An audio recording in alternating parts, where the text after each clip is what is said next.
Ci vorrebbe tanto tempo per poter raccontare dall'inizio quello che abbiamo trovato e quello che dopo invece abbiamo dato.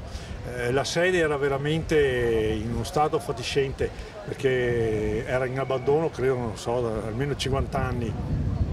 E quindi quello che ci siamo trovati quel giorno, quando abbiamo dato inizio ai lavori, proprio inconsapevolmente, era un brutto anatroccolo, pioveva acqua dappertutto, tutte le intelaiature delle finestre erano marce, una parte del muro davanti, diciamo, aveva una fessura che si vedeva da dentro a fuori, quindi era una cosa veramente...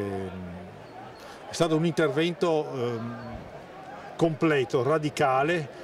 Tolta la struttura perimetrale, diciamo, abbiamo dovuto intervenire su tutto e quindi per quello il brutto anatroccolo, però come ho detto caparbiamente e con molta volontà siamo riusciti a tramutarlo in un bel cigno veramente.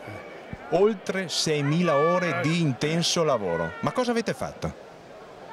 Allora, 6 anni di lavoro, più di 6 anni di lavoro.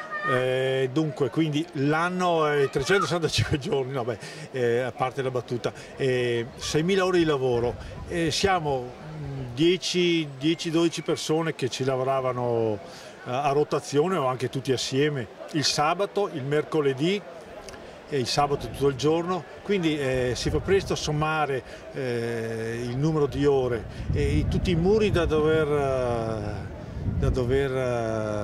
togliere la malta, tutti i lavori di consolidamento, sì, non da parte nostra direttamente perché non siamo, ma avevamo amici alpini muratori che quindi sono intervenuti con conoscenza specifica del lavoro che facevano e quindi le ore fanno presto a sommarsi. Sembra di no, ma quando a fine settimana sommavo le ore giornaliere, settimanali e le riponevo nell'Excel, alla fine mi sono accorto che le ore sono diventate 6.000. 6 anni di lavoro non sono pochi, quindi sì, dobbiamo pensare anche a questo.